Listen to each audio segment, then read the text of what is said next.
Yo, Perspectives and Facts podcast in the building. Appreciate everybody who's tapping in. I asked a question. I said, hey, yo, can I just go grab something to eat real quick? Let me take a lunch break real quick. Let the homies get off work, roll something up, twist something up, get something right. Can we come together on this rush hour shift and share some news, share some breaking news, and have a conversation? So I'm going to go ahead without further ado, get it cracking. Hit the like button, share, subscribe, $ for the boy J, Cash App. Let's go. Combs, day 24, afternoon update. This will probably be fairly short because I can kind of summarize what happened rather quickly, as the government special agent was still on the stand doing her direct testimony, and there was lots of charts and graphs and text messages, and her testimony is going to go into tomorrow as well. But the government actually did say today that they expect to finish their case by Wednesday. They'll be calling possibly one other summary witness besides this government special agent, and then Brendan Paul, who was an assistant, and he'll be in tomorrow morning getting his immunity taken care of, etc. So this special agent, again, we saw a lot of text messages between Jules, the escort, and Diddy, Sean Combs, and there were essentially about 71 correspondences about potential freak-offs that we saw. And we saw Amex statements that showed a lot of airline travel for these escorts. I saw Jules Theodore, Paul Arthur, Daniel Phillip, and the Punisher and Clayton Howard. These were a bunch of the escorts text messages, travel records that we saw, text messages between Cassie and these escorts, and again, text messages between Jules and Diddy. And we went into these in detail. I mean, a lot of these text messages between Cassie and these escorts were them setting up the freak-offs. And then, like, something I noticed just because I'm sitting there, but Daniel Phillip, he was the second witness that we saw testify. And it was kind of easy to see that he kind of had a thing for Cassie. And he did seem to text Cassie a little bit differently than the other escorts. He kind of added like, oh, I can't wait to see you type of thing. Not that it matters. I'm just throwing it out there. And then, she matched evidence that was collected within these graphs to the stipulation. And let's see. Oh, okay. So then there were videos played, and we did not see the videos in the gallery. The jury saw them, and they had headphones on, and there was 3 videos played. 2 of them were 11 minutes. One of them was 39 minutes, but they only played about a minute and a half of each video. And it was the second video for sure. We could hear kind of through the headphones. It had to be a sex tape. If it wasn't, I mean, I would be shocked. Definitely heard some moaning there. Saw one of the female jurors, an older one, kind of looked a little disgusted. But a lot of the male jurors were just kind of staring at the screen. So that is something. There were text messages between Cassie and Garen of Cowboys and Angels. He was the owner. He was setting up escorts for them. We saw a travel invoice for Cassie. The travel company, I had written down that name, Alpha International Travel Statement. We saw a couple of those. And then we'd see like a text message between Cassie and an escort setting up a freak off. And then we'd see like a hotel bill kind of matching that, where she told them which hotel, the room, the name it was under. She said, make sure that we can order these pornography videos. So we saw a movie charge. So yeah, we saw all of the corroboration. And then, so then they let the jury go around 3. And then just some issues that they wanted to address with the judge. The defense really wanted to know how they dismissed juror number 6, or how they told the other jurors that he was dismissed, because they didn't want this to affect any of the jurors in a negative way. And the judge actually said, I'll get that information and let everyone know tomorrow morning. And also the government was asking the defense for more of a condensed witness list, because I think that Maureen Comey said their witness list was so long that it would take forever. So she's like, just let me know which witnesses you're not planning on calling. And Mark Agnifilo said he would do that most likely by Wednesday. But I believe one of the first witnesses they're calling is Vashta, who was HR at Bad Boy. And yeah, that seems to be really about it for the afternoon. I guess there was a second juror issue possibly discussed this morning. I walked in like 5 minutes late. But no one seems to know what that is and if there's anything to really discuss. So I guess we'll find out tomorrow. All right. Thanks for watching. That was day 24.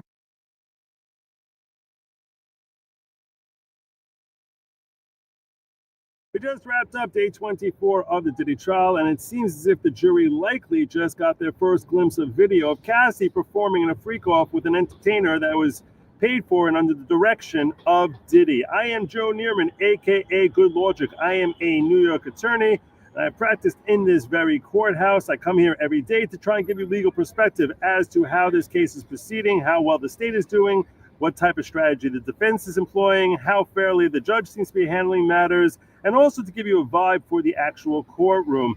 Today is the first time that we are aware of a situation where the jury likely, and I say likely, in my opinion, they did, but all we can say with certainty is that they likely saw video from a freak-off. Why do I say that? Well, at a certain point today, we have a synopsis that was coming this afternoon from an investigator who works for the U.S. Attorney's Office, and she was presenting an assortment of different forms of evidence and a synopsis that they put together in a chart and try and break down the different evidence that they're submitting in order to support this timeline, to make it a comprehensible thing. The testimony itself that we get to hear is actually fairly boring, in that it's reviewing a lot of things that we've already seen. There is some introduction of new forensic evidence, such as conversations about setting up freak-offs, or conversations between Cassie and various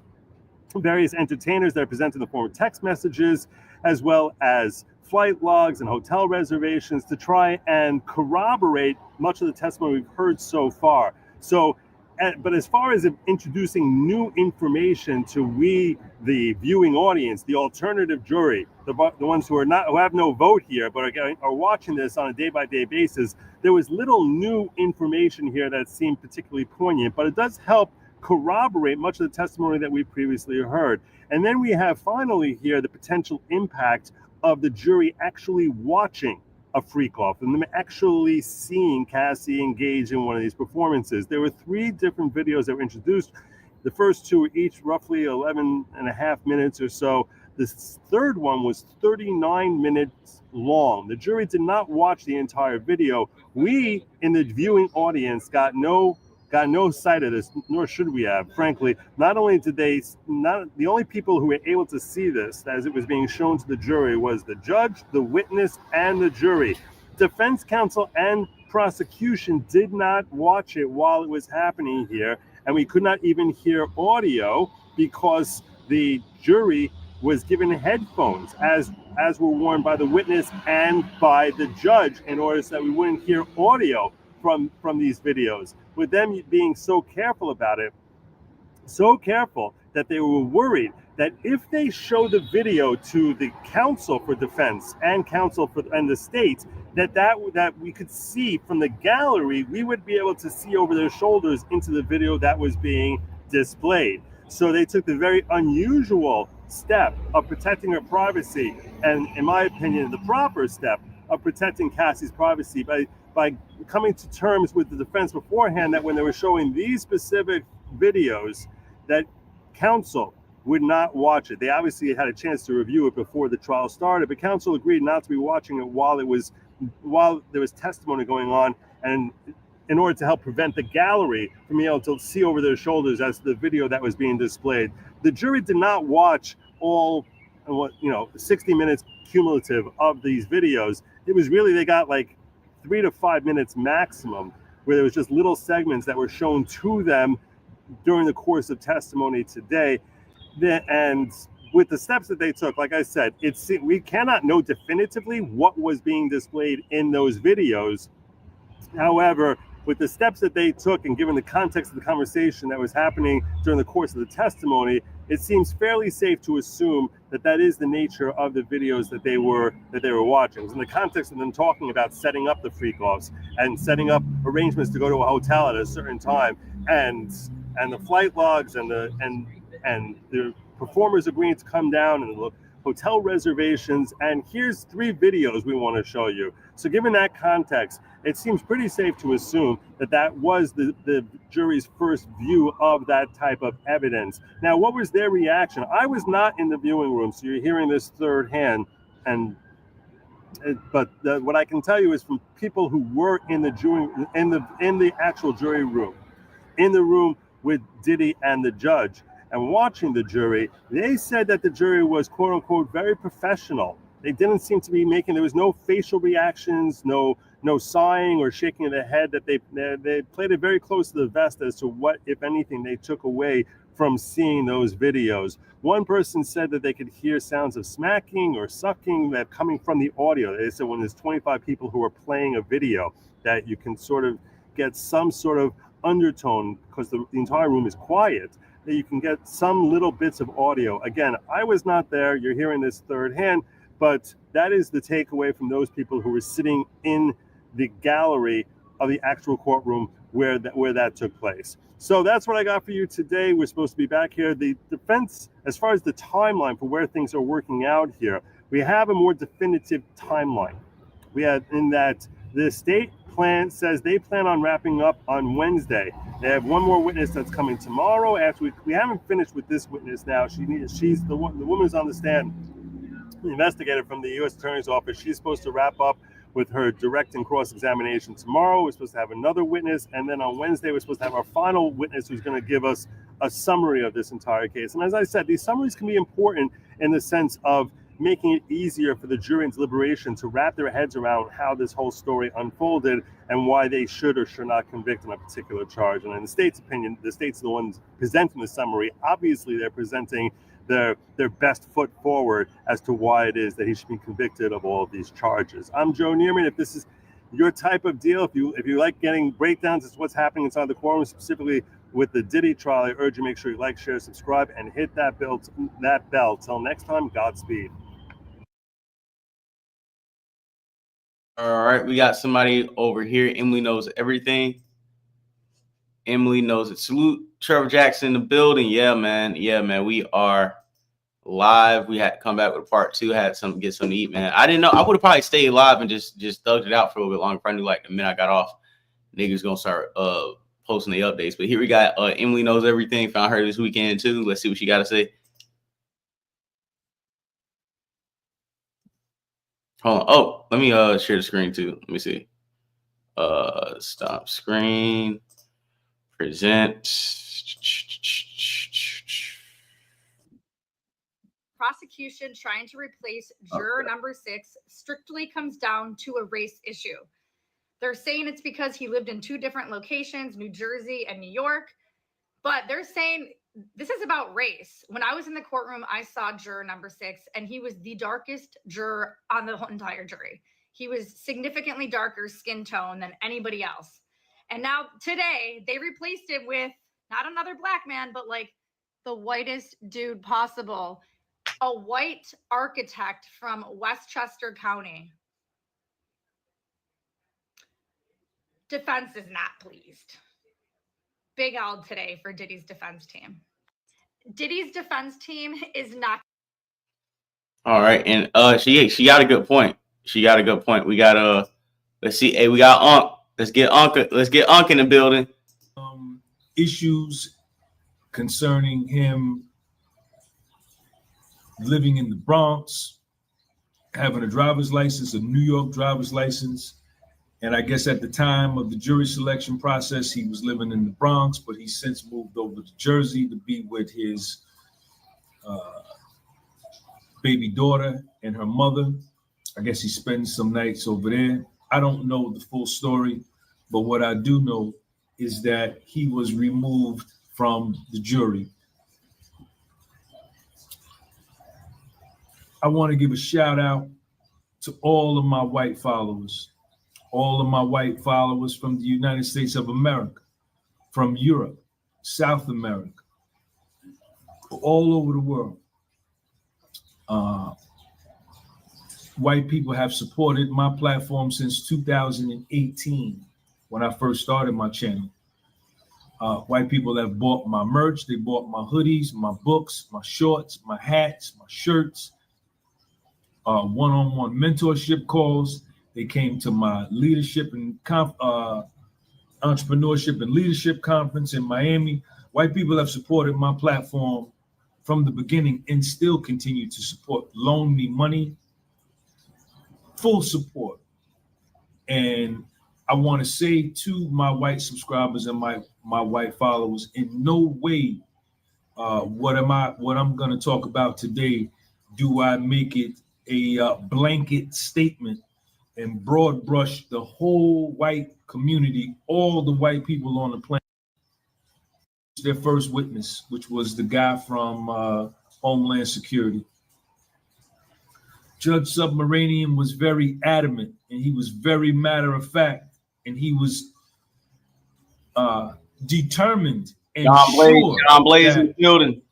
Juror number 6 was not going to be removed, that there was not a basis for juror number 6 to be removed because he was biased for whatever reason, and that the prosecution's argument to remove juror number 6 didn't rise to the level that juror number 6 should be removed. And Alexandra Shapiro also cited Supreme Court and other federal court cases where far more serious issues related to jurors had happened and those jurors weren't removed. So like this guy, juror number 6, this was small potatoes. And the judge says, no, he's not going to be removed. I've spoke to him twice. He's not going to be removed. He then said, let me think about it. And I may talk to him at the end of court today, maybe. But as for right now, he will not be removed. The end of court came Friday. The judge cleared the court and began discussion saying that juror number 6 was going to be removed. And this was a stark change, a drastic change from what he had said and who he had appeared, the stance that he had took, his position from the morning, where I don't think he had a chance to meet with juror number 6 in between what he said in the morning and what he said in the afternoon. It was as if he received some kind of phone call and just changed his whole position on juror number 6. Alexandra Shapiro. This is a 14-page document. This is public information. You can find this on Pacer. Wrote a 14-page letter over the weekend, and it's dated yesterday, Sunday, where she says, she starts out, Dear Judge Submaranian, the defense submits this letter in further support of its vigorous opposition to striking juror number 6, a black man. Mr. Combs would be substantially prejudiced by the dismissal of this juror. And because there is no factual basis to remove him, the court lacks discretion to do so.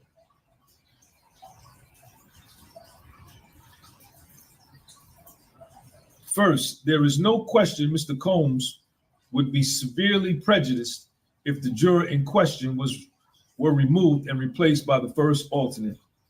We have previously pointed out that this juror is one of only 2 black men on the jury. This is her letter. This is from Alexandra Shapiro. This is a white woman. I think she's of the Jewish faith.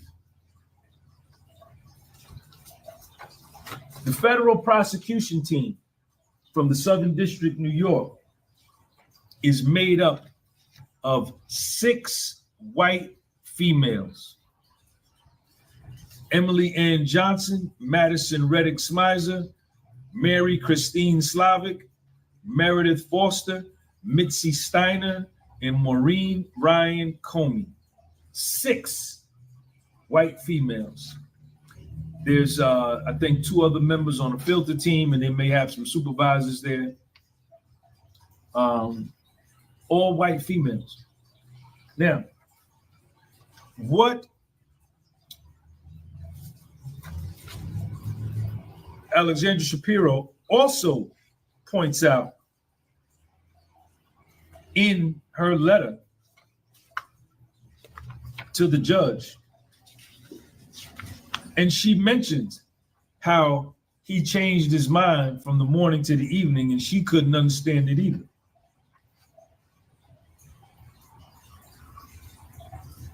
Let's go through it. This is what Alexandra Shapiro says about. Yo, salute John Blaze, $10 cash app. Salute to John Blaze, man. Salute, appreciate that, man. For real, for real. Judge Submaranian changing his mind from what he said in the morning to what he said in the afternoon. In light of the discussion in the morning, the defense was stunned when the court announced at the end of the day, in stark contrast to its extensive earlier remarks about why there was an understandable way to reconcile the jurors' answers, that it believed the juror, Judge Submaranian, believed the juror was either unable to follow simple instructions and answer simple questions, or was shading the truth or being deceptive, and would dismiss the juror without further inquiry.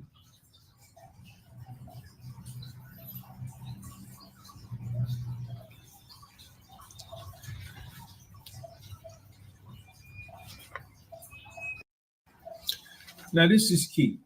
This is key. As I told you, this is the Southern District of New York. All 6 of the prosecutors prosecuting Puffy.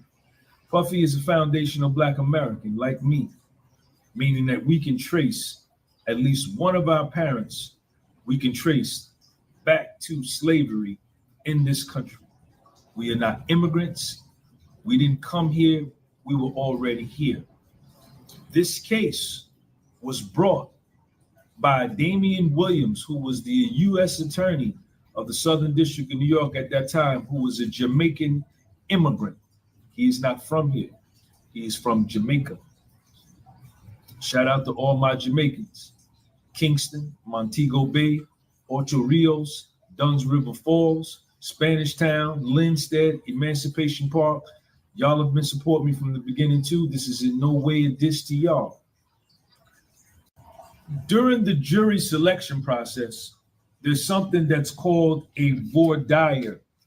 Let me read it for you. Now, the voir dire is a preliminary examination of a witness. Hold up, yeah. Turn that off. Sorry about that. A preliminary examination of a witness or a juror by a judge. The phrase voir dire literally means to speak the truth. In court, it refers to the process of determining whether a juror can serve fairly and impartially in a given case by asking the juror various questions. Voir dire. In law, voir dire is the process of questioning prospective jurors to determine their suitability for jury service. It aims to identify any biases or prejudices that might affect their ability to be impartial. The term itself in French means to speak the truth. The questioning of potential jurors. Both the judge and attorneys question potential jurors to assess their qualifications, knowledge of the case, and potential biases. Attorneys can challenge potential jurors for cause. An example, for cause. If a juror has a close relationship with a party involved in the case, meaning the defendant or the plaintiff. Peremptory challenges. Now, this is the good part. Attorneys also have a limited number of peremptory challenges or peremptory strikes, which allow them to dismiss jurors without needing to provide a specific reason.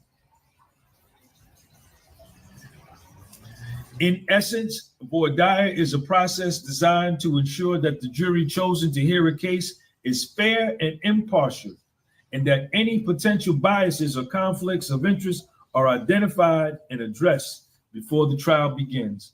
Now, check this part out.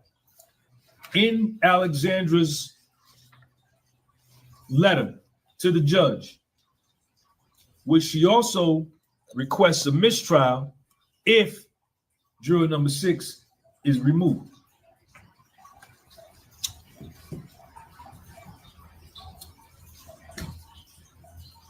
Government's motion, Alexandra Shapiro, Puffy's lawyer, is saying this.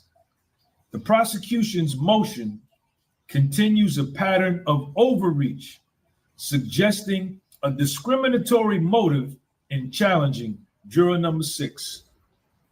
Although the court denied our Batson challenge and said it found no basis to suggest the government had a discriminatory motive when it sought to strike juror number 6, we believe that motive is supported not only by its remarkable decision to use 7 of its 9 peremptory strikes on Black jurors, but also by the history of the investigation and prosecution, which has been characterized by extreme government overreach from the beginning. So 80%, the prosecution. Yo, salute to Just the Facts in here cooking in the live chat, man. If you're new, not subscribed, hit the subscribe button. Yeah, man, you coming in with some good logical sense in the chat. I appreciate it. Was given 9 peremptory strikes or 9 peremptory challenges, and probably defense was given the same amount of peremptory strikes and peremptory challenges. The prosecution, the 6 white federal prosecutors, used 7 of their 9 peremptory strikes on Black jurors. Now, remember, a peremptory strike, right? A peremptory challenge is a right granted to each party in a trial to remove a prospective juror without needing to provide a reason. It's a way for attorneys to eliminate potential jurors they might believe not be favorable to their case, even if the juror hasn't shown any bias or prejudice. So during the voir dire process, the 6 white federal prosecutors, white female federal prosecutors, used 78%, almost 80% of their peremptory strikes against Black jurors. Now they just had another Black juror removed.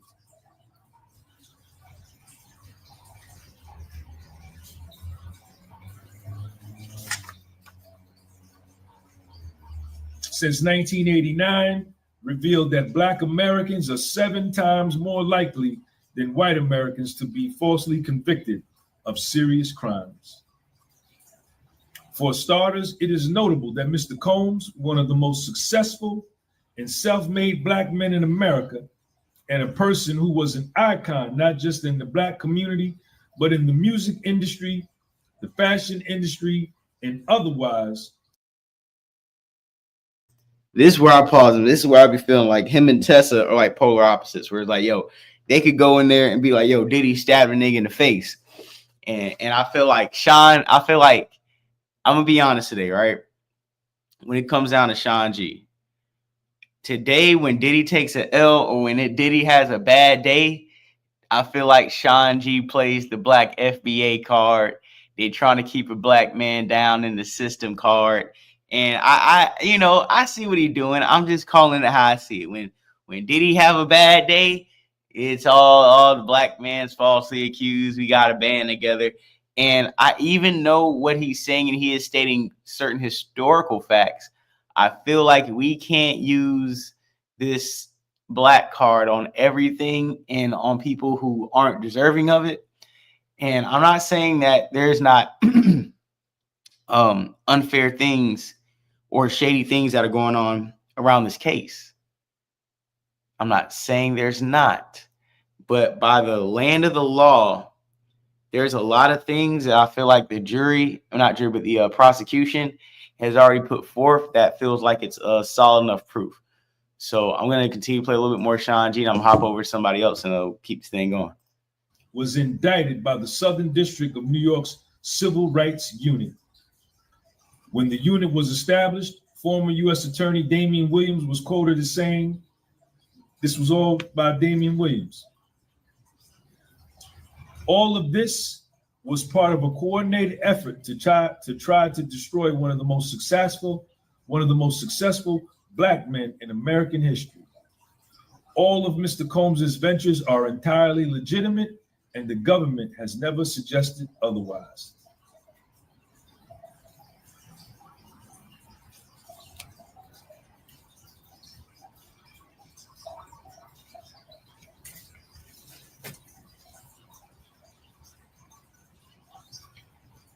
Peremptory challenges allow attorneys to build a jury they believe will be more receptive to their arguments.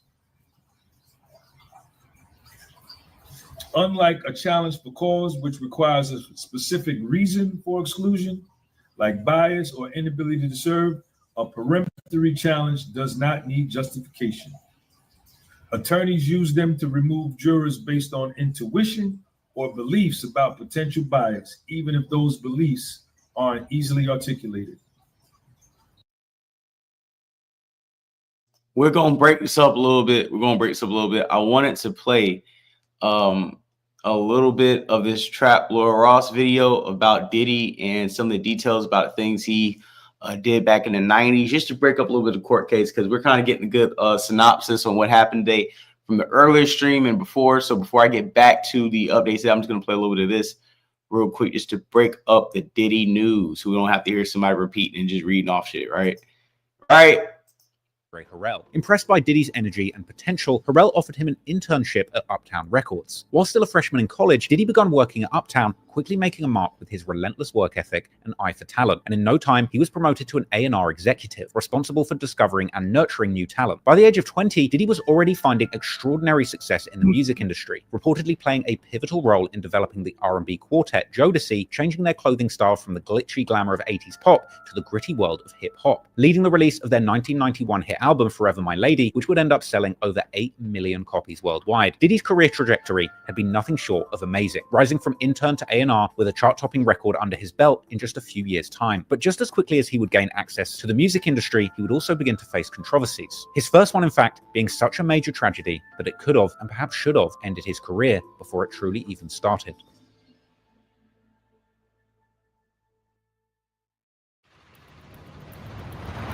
In November 1991, the basketball legend Magic Johnson would shock the sporting world by announcing that he was retiring from the NBA due to having tested positive for AIDS. Following this shock announcement, Diddy would reportedly get an idea to organize a charity event to raise money for the fight against the virus, which was becoming a major epidemic in the US during the early 90s. Diddy would ask a good friend, Heavy D, real name Dwight Myers, to participate in the event, which would be a celebrity basketball game and a concert that would include names like Boyz II Men, Run DMC, and Big Daddy Kane, all major names in New York's bustling rap scene at the time. The event would be held in the gymnasium of the City College of New York, located in Harlem, which at the time had a capacity for about 2,700 people. For the event, Diddy would authorize the printing of 2,000 tickets to be sold in advance, which according to the flyer for the event could be purchased at 2 locations: a clothing store called Boss Emporium, which was owned by infamous Harlem drug kingpin Kevin Childs, and the famous Apollo Theater in the heart of Harlem. Now, the first problem would arise from the fact that Diddy had seemingly added the Apollo Theater as a purchase location without first asking the theater. They would apparently decline the offer, as it was in fact owned by by a company that was a competitor of the KISS FM radio station, whom Diddy had retained in order to advertise the event. This relatively minor plunder would become exemplary of the rather nonchalant and negligent attitude that the organizers as a whole seemingly had towards this event. Another such example being the fact that Diddy would later admit that he had not read in depth the promotion contract that he had actually signed, and wasn't seemingly aware that he was actually in charge of buying insurance for the event, or the fact that there was seemingly no organization to whom part of the proceeds would be donated to, as the organization that was mentioned on the event's flyer could not legally accept this kind of donation, nor had they even allegedly been asked if such a donation would be possible. There was also seemingly confusion amongst the different parties as to who would be in charge of the security and how many guards would be attending the event, the actual number in the end being seriously undersized in relation to the size of the crowd that would turn up. On the day of the planned celebrity game, crowds would begin forming already several hours before the start of the event, which would actually surprise the security personnel who weren't expecting so many people. The gathering crowds would be split into two lines, those who had already bought tickets in advance and those who were looking to buy tickets from the gate. And at first, things appeared to be going smoothly despite the number of people looking to gain entrance to the gym being much larger than what the organizers expected, and in fact, much larger than what the gym's maximum capacity even was. However, things would begin to unravel fast when the celebrities began arriving to the event, with the arrival of Mike Tyson and LL Cool J bringing the crowd to a frenzy, as Gene Deal, Diddy's former bodyguard, would later describe to DJ Vlad during an interview.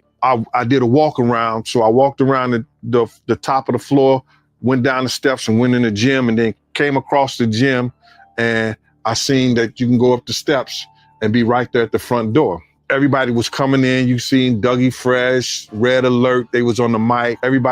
People started coming in and everything. It was cool. And then when LL Cool J and Mike Tyson showed up, that must have went pandemonium. The crowd would begin to push towards the entrance, soon overwhelming the security and gaining entrance to the gym. Unfortunately, as the crowd surged into the lobby and down a short staircase into the gym, at the bottom there were 4 inward opening doors that were closed. This created a deadly bottleneck where the pressure of the crowd still pushing towards the doors would soon begin to cause breathing problems to the people stuck at the bottom. And apparently, Diddy himself would actually manage to open one of these doors and would begin to pull incapacitated people onto the gym floor. Diddy would later apparently describe some of these events to a reporter, explaining that he had to overcome his initial revulsion towards a passed out man with vomit in his mouth. Diddy would apparently wipe the vomit away and begin to administer CPR, saying how he felt the person's death going inside of him. In the end, this tragic event would result in 9 people losing their lives and 29 people getting injured. The following day, the horror of the event became front page news all over the country. And in the coming days and weeks, the New York newspapers would make several pages-long special reports on the events that led up to this tragedy, with the headline of one of these reports asking, "Where's the money?" as the journalists weren't able to find the donation for the alleged AIDS nonprofit that was supposed to be receiving part of the event's proceeds. Also, Diddy from the beginning would be under major scrutiny, as journalists begun digging into matters like who was responsible for the undersized security detail, the oversized crowds, and the missing charity money. And they would even interview people from New York's rap promoter scene who were familiar with Diddy's past events, with one promoter describing the situation as dangerous and unruly. This will be the first time that many New Yorkers will become familiar with Diddy's face, as he and Heavy D would do their own damage control, attempting to explain how things could have gone so terribly wrong. Diddy would seemingly attempt to push the blame on the police, who had been apparently incredibly slow to respond to the events of that evening, and some had even refused to enter the gym after there were already reports of people passed out, as the gym, according to the police, was actually the city college's responsibility. One article would even point out how this tragedy had derailed Diddy's rocket-like rise to the top of the rap industry, whilst describing Diddy as a classic overachiever, not shy about stepping on other people's toes to get what he wants. In the aftermath, then New York City Mayor David Dinkins' administration would release a comprehensive 67-page report titled "A Failure of Responsibility," which would actually place blame on all of the parties involved in the tragedy, including Diddy, who the report would criticize directly for delegating all of the work to his inexperienced assistants, employing an inadequate number of security personnel, failing to inform the crowd that only those with advance tickets would actually be permitted onto the premises, and creating inappropriate marketing by mentioning a charity cause without actually making specific arrangements to donate towards such a cause. However, as soon as Diddy had been placed under the scrutiny for what happened, he would also seemingly be let off the hook. And already, just a few years later, the media would begin putting out what seemed like puff pieces, where Diddy was presented as somebody who had vindicated himself of all wrongdoing, and his career behind the scenes of the rap industry would actually continue to prosper. I'm famous for like the kid in their minds who threw the tragic city college, and that's kind of hard for me sometimes to live with. In the first couple of days when it happened, there was nobody to really answer for what was going on, you know what I'm saying? So I think the media and everybody was trying to figure out why this happened. In 1999, the families of some of the victims would at least get some vindication, as the promoters of the event were actually found negligent and 50% responsible for the tragedy that unfolded, while the City College were found to be responsible for the other half, and both parties were ordered to pay for the damages to the families of the victims. However, for Diddy, who was already a millionaire at this point, paying a few $100,000 hardly seemed like a real punishment for the loss of 9 lives. And meanwhile, he would continue causing havoc in the industry. By autumn 1992, Diddy was riding high after signing his latest talent, the notorious B.I.G., aka Biggie Smalls, whose debut album Ready to Die was nearing completion. But there was a problem. Uptown's distributor MCA Records deemed the album's lyrics to be too explicit and refused to release it. Frustrated and disheartened, both Diddy and Biggie voiced their disappointment, which according to the Uptown Records founder Andre Harrell was the real issue that ultimately led to Diddy leaving Uptown Records in late 1992, as Harrell didn't want to be the one to tell the new generation what was acceptable and what was not. And the final straw for me was when MCA wanted me to not put out the Biggie Smalls album because they didn't like the subject matter, and they wanted me to tell him he's got to change his tone. And it wasn't up to me, I felt, to tell a generation what they could and could not do artistically. Determined to keep pushing forward, however, Diddy channeled his ambition into launching his own label, the now iconic Bad Boy Entertainment, in early 1993. Wasting no time, he built up an impressive lineup of artists, and by September 1994, Bad Boy had released Ready to Die. Biggie's groundbreaking album resonated deeply with hip-hop fans, solidifying itself as a rap classic and receiving perfect reviews from some of the industry's most respected outlets. This marked the beginning of a meteoric rise for Bad Boy, which quickly became one of the biggest labels in hip-hop throughout the 90s, with a roster that included Craig Mack, Biggie Smalls, Lil' Kim, and The Lox. Bad Boy amassed a catalogue of hit singles and critically acclaimed albums that would dominate the charts, and Diddy's influence extended well beyond music, establishing him as a celebrity and prominent figure in the New York social scene. But unfortunately, in the early 90s, a fierce rivalry also erupted between Death Row Records and Bad Boy Records, due to their association with two of hip-hop's biggest stars at the time, Tupac Shakur on Death Row and Biggie on Bad Boy. The rivalry between Death Row and Bad Boy escalated significantly following the tragic shooting of Jake Robles, aka Big Jake, in 1995.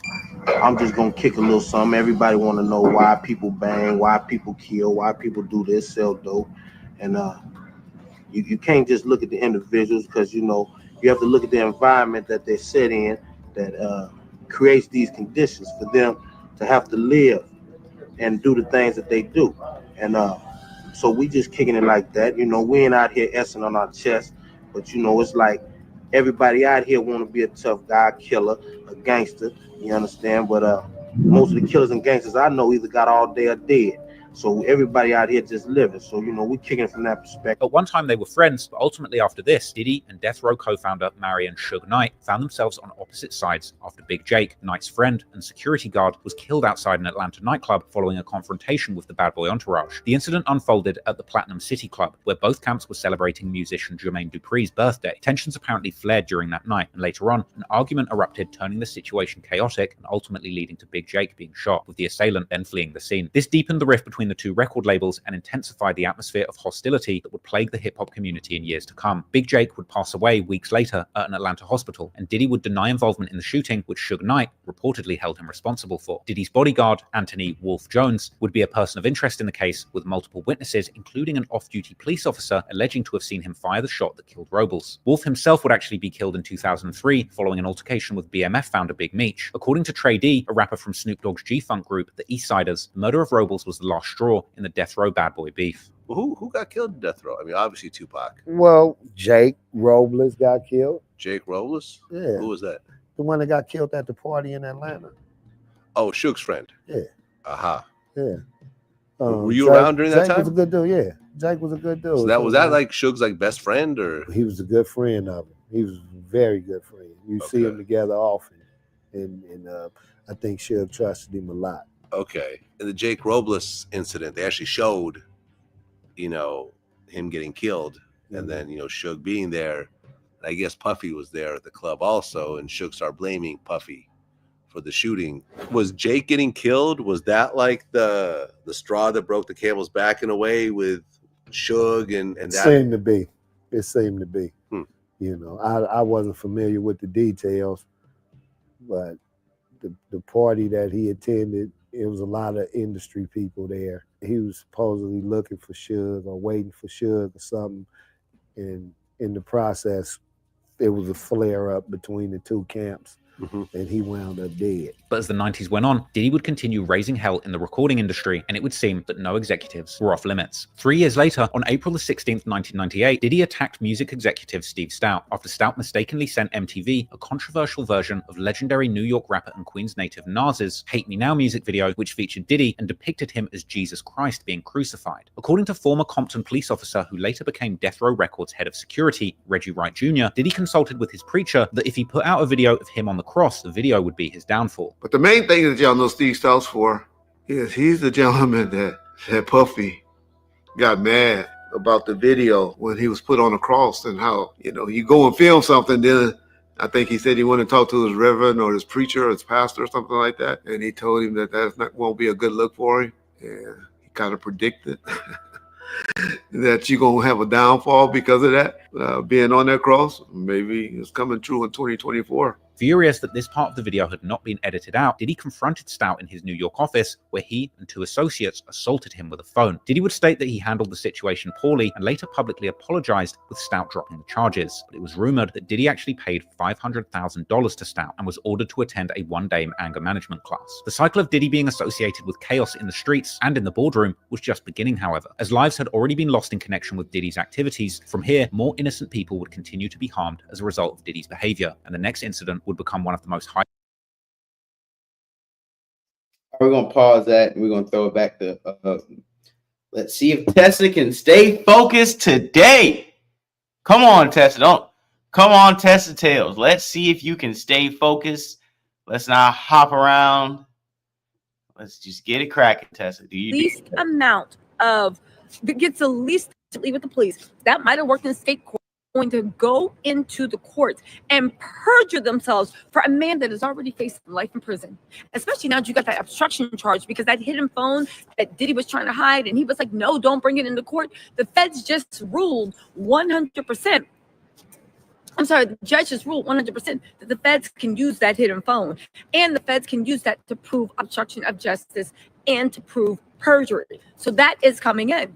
But again, if it was different character witness, like I think he's the great person, then that would be different. But how many people are going to come into a federal court when they got their knives sharpened and get up there and lie for Sean Diddy Combs? I know that might have worked allegedly with the police. That might have worked in the state court. That might have worked. I got something better than this. I mean, she's still on what I'm about to show you guys, but I say it's better because, you know, Nancy Grace ain't going to have her on there the whole time. So let's go ahead. Nancy Grace just dropped some heat herself, and Sean Combs never be with us straight out.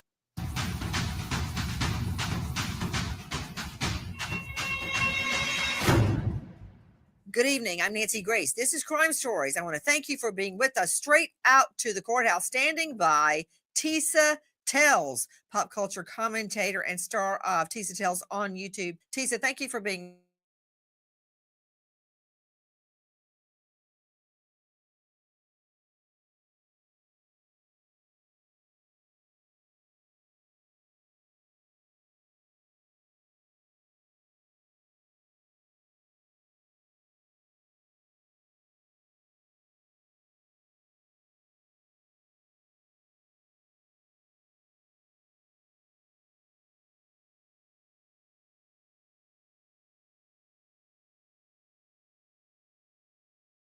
with us.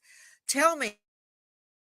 Not see Diddy nodding. The only thing is, I was 100% looking at Diddy and saw him turn around and look to his supporters, meaning his family in the back, and nod vigorously. The prosecution wanted him to know that's still a point of, and they want him to knock it off. Tisa Tells, how did the star witness of today hold up?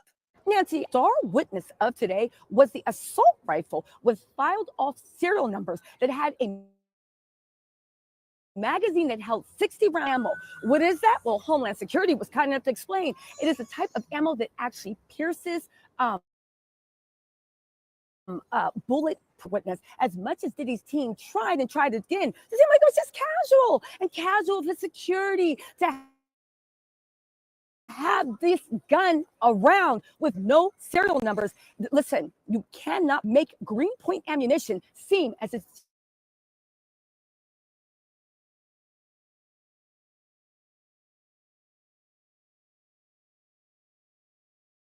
just standard security protocol. Again, around, twirling around, putting his head in his hands, or if it's really bad, squinting into the monitor like it's not happening.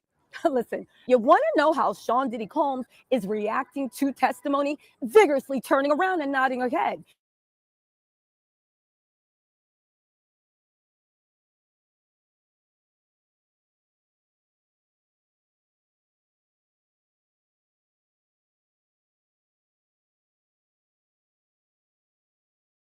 Actually put Diddy sees an inch, he will take a mile. Unfortunately, the prosecution let it be known it ends today. And the judge actually put a reminder. I believe now Diddy is on notice. There's nobody else he can nod his head at unless he looks at the ceiling and nods his head, which I wouldn't put it past him. Again, Diddy's body language was unspoken testimony, but I'm glad the prosecution shut it down. And you know what, Rob Shooter, you, with all these years as a PR expert, the jury can very likely smell the stink of fear. You can actually, it's like a presence in the courtroom. Once the tide turns, suddenly the whole dynamic changes in the courtroom. And I want to hear from your point of view specifically how Sean Combs is responding to this turn in the tide. He'll be shocked. So at first he'll be in denial about it. I've been at a lot of his shows and some of them did not go very well. And he used to say afterwards, I could feel the crowd. I'm losing the crowd. That's what he must be feeling right now. He is losing this jury. However, knowing Puffy like I do, he doesn't give in without a fight. He's going to be screaming at his lawyers. He's going to be screaming at his team. It's no coincidence that suddenly his PR machine is outside the trial trying to influence people to say nice things. They know they're in trouble, but they are not giving up without a fight. Did you hear, Rob Shooter, that Ray J, who I got in a big knockdown drag out with the other day over Sean Combs, has now threatened to leave the country because of the Diddy trial?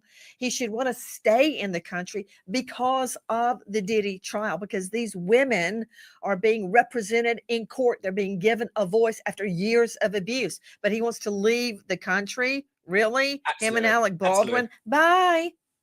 I heard this story. I saw your conversation with him. I think it's about being a coward. You know, Nancy, I do not have to sit down and get on your show with you as much as I enjoy talking to you, Nancy. But I think people that worked with Diddy, people that maybe once defended Diddy, have to now speak out. You can't be quiet. You can't run away. That is being complicit. You have to speak out. There are a lot of people in New York, around the world, who made a lot of money by being around Diddy, editors of magazines, executives at Estee Lauder, the fragrance company, executives at Macy's, where they sold his clothing line. Where are all those people now? I try to call a lot of them, and nobody's returning my calls. They are all running away, maybe not leaving the country, but they're running away. Running away from Sean Combs. And also what's concerning, for instance, here, Ray J is a great example. He seems very likable. You know, a lot of people think he's handsome and talented. If he is siding with Sean Combs after all this testimony, that's not good, because it's a test for who on the jury could be feeling the same way. Back to Tisa Tells joining us outside the courthouse. You described one juror, a lady juror, who you've been a little worried. I'm going to pause this because she said after all this stuff, and if somebody still agrees or looks at the way Ray J does, that's a problem. See, my problem with Nancy Grace, Tessa Tales, and Law and Crime is that in their head, Diddy's already convicted. They're not giving the public any type of non-biased coverage to let you decide for yourself. They are literally, like what she just said, just shoots an outright bias for Diddy is guilty. And if anybody looks at him as not guilty, or that this is some type of orchestrated hit on him, then you're wrong and we're right. The fact they have him guilty already in the court of public opinion, according to them, and they're going to keep pushing that, I think is very alarming for like a highly prominent news organization, the way, or just a big ass name like Nancy Grace is already convicting this man before the trial is over. But Nancy Grace been doing this her whole career. Anytime there's a high profile case, Nancy Grace picks a side and she drives that side home. But I will say she'll fall on whatever side the sword lies on. So back to these two birds chirping. Worried about up front. And then you went to two other jurors, I believe you said on the back left. Yeah, so in the middle row on the left, okay, they're sharing a monitor. Again, I have to tell you how impactful this was. The prosecution didn't just show one picture, two picture. It was like again, and again. So it was rapid fire. And they were leaning in almost as if they were looking at like gruesome carnage and leaning out. At one point, she looked to the side. The jury was visibly uncomfortable. They were squirming. They literally had to look away. And the prosecution didn't let up. Another picture, another picture, another picture. And it was so impactful. Again, I'm not going to lie. At that time, I think mistrial. They started to get the idea of throwing in another mistrial. The jury was repulsed, but again, the shock, the awe, leaning in like, what is that? Oh my God. It was a lot. Again, we wanted to see what was on those photos too, but I see the point the prosecution was making. Like, these are very graphic, disgusting, whatever it is, but it brought it home on what a hotel night was, a dirty freak off. So. Tisa, what about the male jurors? Are they responding the same way as the lady jurors? I gotta say, I was a little bit concerned about the male jurors, but when it comes to the graphic nature and the pictures, they also were very, very disgusted. Again, leaning in, what is that? Rubbing their heads, looking to the side, just being like, or these sighs of, oof, like it was a lot. Again, the prosecution, through all of the smoke screens, you know, they are moving forward. Now, and again, when we heard testimony about the 10,000 rent and whether, you know, she was a girlfriend or not, it seemed like they might have been losing them, but the pictures, it brought it home. You know, to Troy Slayton, trial lawyer out of LA, when a grown man looks away from a photo of a sex scene with disgust, a man looks away, it's bad.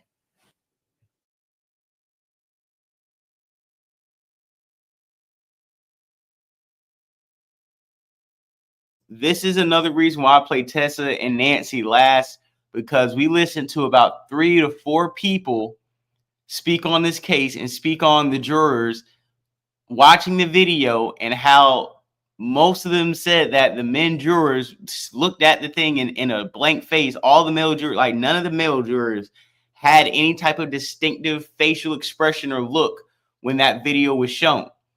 We watched about, if you run this back, watch about 3 people, 3 to maybe even 4 different people say that the jury watched that video and it wasn't any definitive reactions to that video. Only for Nancy Grace, who looks like she is off that sour diesel and that Jack Daniels, got off the mom perks, and Tessa Tails off the booger sugar, out here saying, "Oh my God, the male jurors seen it and had to turn. They had to turn away. It was so graphic." That's why you got to play certain things first and then play the cap niggas last. And I'm not pro Diddy or anti Diddy. Like I said, Sean G came up on here and tried to play. They trying to bring another black man down card. I wasn't buying that. Just like I'm not buying Nancy Grace and Tessa Tails with these elaborate exaggerations of witnesses. I mean, last week Tessa Tails told you she spoke to Ye. Tessa Tails last week said, "I talked to Ye." Armand Wiggins had 5 people on his show Saturday night and said that Ye didn't speak to anybody, and that YouTuber Tessa Tails is cap. All right. So if you lied about speaking to Ye, and other YouTubers can point out you didn't speak to Ye, what is your credibility on covering this case in my eyes? Yes, but here's what really concerns me, Nancy, is that the prosecutors shouldn't overplay their hand. They've got a lot of great evidence against Diddy, but if they engage in prosecutorial misconduct, if they Now, engage first in you said the prosecutorial state doesn't have misconduct enough by evidence showing, to prove this. by Now you're saying the showing state's putting evidence, on too much evidence. It's Like, bro, hold on. Like, y'all peeping how she's like just crashing out on dog right now. Like, she even how you bring a correspondent on your show. The minute they're trying to tell you some analysis, you cut them off. Look at her face. She ready to crash out, boy. Like, God damn. Nancy, chill out. Jesus. God.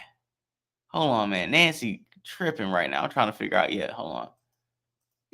is that the prosecutors shouldn't overplay their hand. They've got a lot of great evidence against Diddy, but if they engage in prosecutorial misconduct, if they now, engage first in you said the prosecutorial state doesn't have misconduct enough by evidence showing, to prove this. by Now you're saying the showing state's putting evidence, on too much evidence. It's wrong.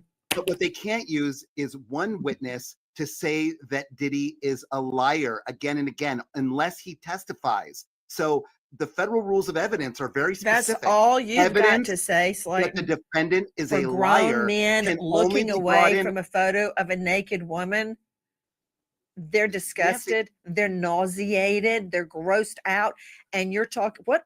That's what I'm asking you, but so you're use trying the to make evidence. me talk about something else. If they have a great, wonderful playbook of all this evidence, why don't they just stick to that? Why do they try to overplay their hand by keeping to show these text messages that say that Diddy is a liar? Because the federal rules. It's terrible. See, this is I appreciate how he's going back at Nancy Grace. Like, bro, hey dog, you brought me on the show to commentate. You ain't, hey, come on, dog. Well, she could have spoken to him, but I was spoken back. She's splitting the hairs in favor of her narrative. Yeah, man. Like I said, dog, I'm not pro or anti anybody. I just don't like when somebody is over. It's like he said, people, the prosecutions can overly play their hand. I don't like when people overly play their narrative. Like, as a presenter of information or reporter, it's a way you can paint around your narrative without showing your hand. And I just feel like some of these journalists, some of these people who are covering this case are already showing their hand before a verdict is reached. And, it is what it is. Terrible when you have a royal flush. But the federal rules don't allow it. When, if ever, She was cut the that last nigga time you checked your home's title? Yeah, she cut that nigga off. The minute that nigga start making some, hey, y'all seen that? The minute nigga start making some sense, she was like, commercial break. And let's bring in back a capping ass nigga after this. Yeah, we gotta bring the cap back. Dude was making too much logical sense in a court of law about what the prosecution and how much they can kind of focus on. She got mad and said, we gotta have the capper back on. We gotta get some more cap in the fold. Niggas, man. Apology video that Jane was there when Combs brings in the family, advisors, they talked to a lawyer about doing the apology video. And it seems as if Sean Combs was instructed not to use Cassie's name. And I think I know why, because it would be somewhat of an admission. So tell me about Jane's testimony about her helping construct that apology video that Sean Combs disseminated on social. Now, one of the most shocking things that came out about in the courthouse was, as you know, his apology video was largely not well received because people thought that it was disrespectful because he never said Cassie's name. We found out, and it was super shocking via Mark Agnifilio, that he was the one that said, take Cassie's name out of there because she may well be a grand jury witness. And already they were forward thinking that they didn't want to look like they were in any way tampering that. Now, what does that tell us? It tells us, and it told the courtroom largely, he knew how much trouble he was in. And he knew Jane was one of the only people that could either testify, right? Or put a nail in his coffin. And that's why it was so shocking to people as her testimony went on, that this woman has your freedom in her hands, but its nature couldn't be denied. And he proceeded to treat her even more cruelly, even more shocking. Again, it was very strategic, having her around the family, having her lawyers, paying for her lawyers, making sure that there was nothing that she would be under the umbrella of employee privilege. I'm sorry, not employee, of legal privilege. However, it looks like they somehow misplayed that, because here we are again in court, and Jane is right now having Diddy's freedom in her hands. I love the way that you explain that, kind of keeping her in the fold so she would use his lawyer that he paid for so he could still keep a tab on her. And she was very quick to point out, Tisa, that she did not speak to investigators before she testified at the grand jury, that she didn't cooperate with them. She was only there because she was subpoenaed and forced to be there. And that's after speaking to the lawyer Shawn Combs provided for her. Now, I want everybody to look at what Tisa Tells is talking about, the apology video. Jane, the witness, was there when the family and the lawyers are all trying to figure out, what are we going to say in the wake of the Cassie beatdown video? This is critical. Watch. It's so difficult to reflect on the darkest times in your life. Sometimes you got to do that. I was up. I mean, I hit rock bottom, but I make no excuses. My behavior on that video is inexcusable. I take full responsibility for my actions in that video. I'm disgusted. I was disgusted then when I did it. I'm disgusted now. I went and I sought out professional help. I had to go into therapy and go into rehab. I had to ask God for his mercy and grace.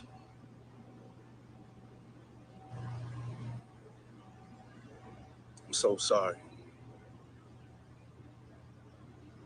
But I'm committed to be a better man each and every day. I'm not asking for forgiveness.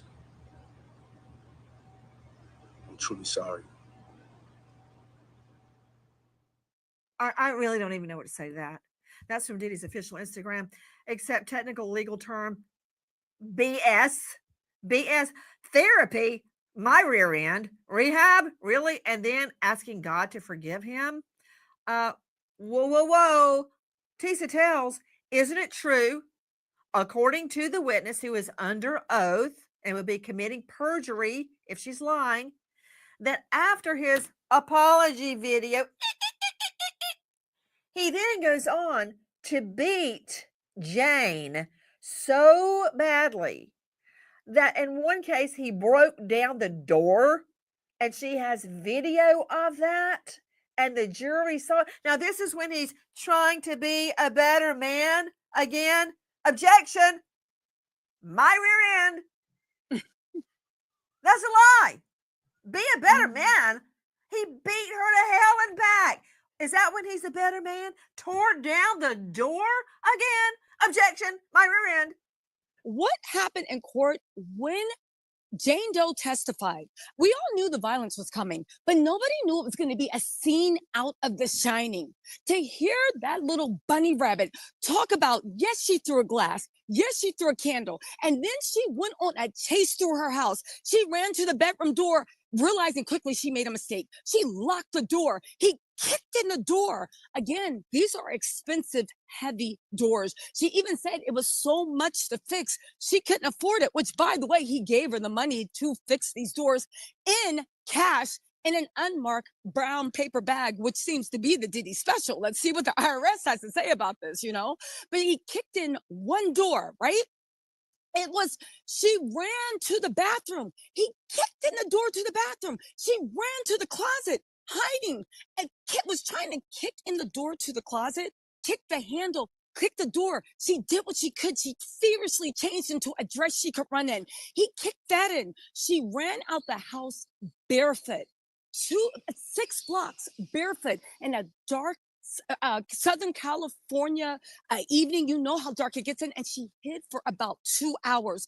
hoping that he would calm down and go away. At the end of 2 hours, she came back still scared out of her mind and came back, and that demon was still waiting for her. And the violence she actually said he went through, it broke our hearts, but it actually shocked. And mind you, while we're listening to the violence that was to come, the apology video is still fresh in our minds. Cassie is still fresh in our minds. When I say he painted his own self out to be a liar, it was shocking and groundbreaking just how damaging her testimony was to him. Please join us on our mission to find missing people, especially children, to solve unsolved. It's not. We did see Quincy Combs, and we saw Sean Diddy Combs' mother in court, listening to the tawdry details, looking stone-faced. Again, I've said it all this time. We don't know if Diddy has PR on the ground. If he does, they are doing a horrible job because the optics it is never played over as well. Again, what are your sons doing? They're looking around. They're passing notes back to each other. They're writing things down. Now, to be fair, there's no talking in the courtroom, but you gotta wonder what are on these notes they're passing back and forth when they're hearing about daddy's little secret. I think this is what me and John Blaze are talking about right here. This is what she's on her Malika. Hold on. Hey, yo, can I get my sports guys in here? She's on her Malika Andrews run right here. This is Malika Andrews style reporting. Like, you are literally trying to make it seem shady that the sons are taking notes and writing down information. How in God's name is the sons taking notes and writing information being painted in such a nefarious manner? I don't understand it. I do salute Teach for her hard work, but I just don't like how I feel like she's kind of how can I say this? She's yes a boss into the platform. I'll just leave it at that. Real quick, we're gonna switch it right over to Sean G. Really quick, because he just dropped some news. Sean G, Podcast with Soul. Welcome to the channel. Thanks for coming. Give the video a thumbs up, leave a comment, and share this with somebody else you know who is following the trial. Follow me on Instagram, the Podcast with Soul, Spotify, the Podcast with Soul. Shout out to Alexandra Shapiro. Alexandra Shapiro is one of Puffy's attorneys. She wrote a 14-page motion today to stop the judge from removing the black male juror number 6 off the jury. It didn't work. So what? We move on. But in this document, Alexandra Shapiro does an amazing job of highlighting the other pretrial prosecutorial misconduct that went on in this trial against Puffy to just totally just make this case something that it is not. Now, where I want to start is Puffy's defense team applied for a Franks hearing. Now, a Franks hearing, we know, is a legal proceeding separate from the trial where the defense and the prosecution litigate the applicability of the information that went into the warrants to search Puffy's homes in LA and Miami. Was the information in the warrants truthful? Did it obtain falsehoods? This is all done in the Franks hearing to see if the warrant should be thrown out or if it's going to be admissible in court. So let me read to you on page 9 of 14. The Southern District of New York used misrepresentations and material omissions in the warrant applications. Although the court denied our Franks motion, the defense has documented how the Southern District of New York obtained the March 2024 warrants to search Mr. Combs' homes, his person, and all of his electronic devices using materially misleading applications. They omitted extensive evidence undercutting the credibility of Miss Ventura, Cassie, and other witnesses the warrant applications relied on to establish probable cause. That's what the Franks hearing is for. The Franks hearing is to test the validity of the language and the testimony in the warrants and affidavits to see if it was sufficient to find probable cause. For instance, when obtaining the warrants, the government completely disregarded extensive evidence then in its possession showing Puffy and Cassie's relationship was, though at times toxic, consensual, and loving. The applications also relied on several other witnesses the prosecutors later admitted were not credible.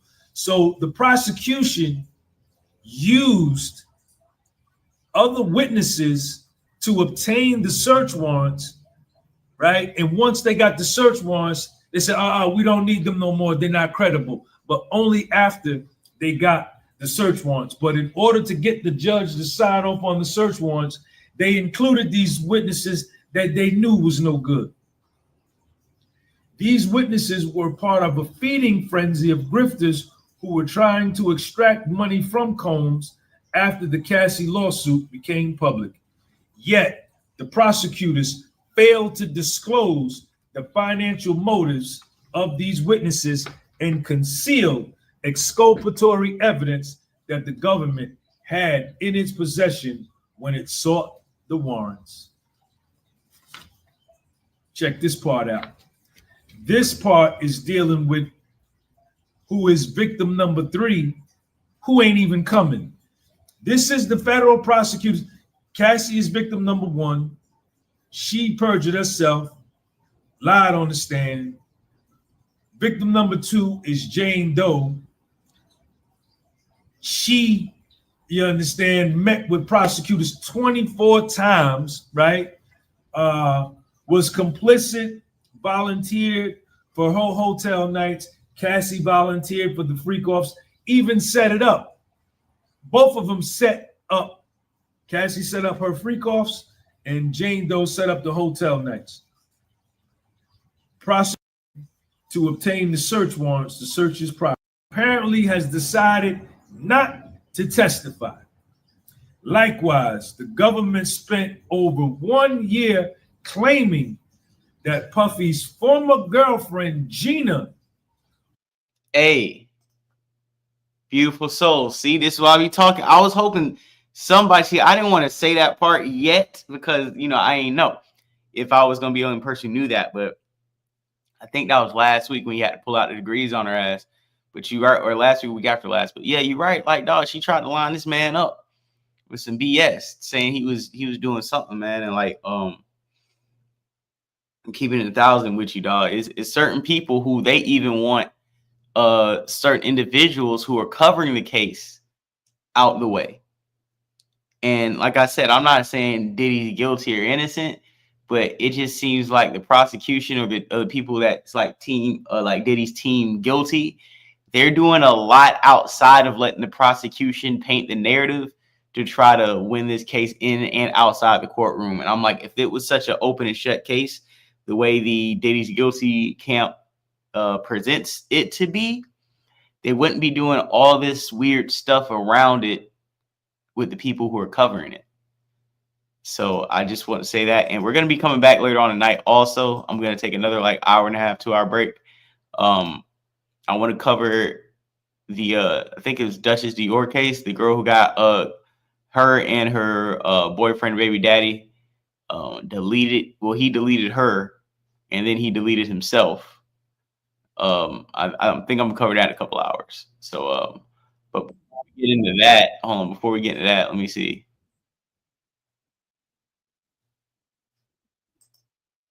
So what I'm gonna go ahead and do is, let me go ahead and wrap this up now. So I got enough time, like kind of like chill out and get this next show together. But I know Armand Wiggins, he's live.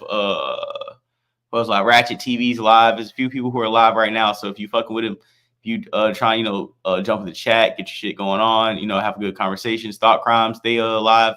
Queen Sheba, she's live right now. Hold on.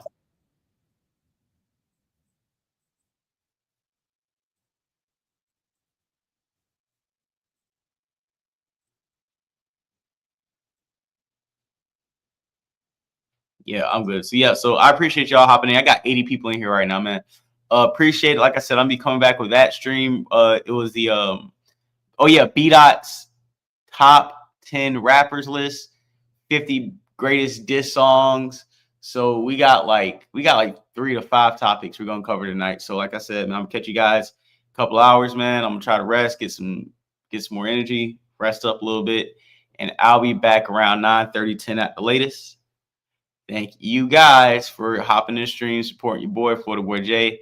We are on the road to 6,000 subscribers. We are less than 100 away from 6,000 subs. So please hit that sub button out the door. On your way out the door, hit that subscribe button. We're on the road to 6,000. I want to say thank you guys. Watching on X, we got 75 people on X watching right now. I want to say thank you.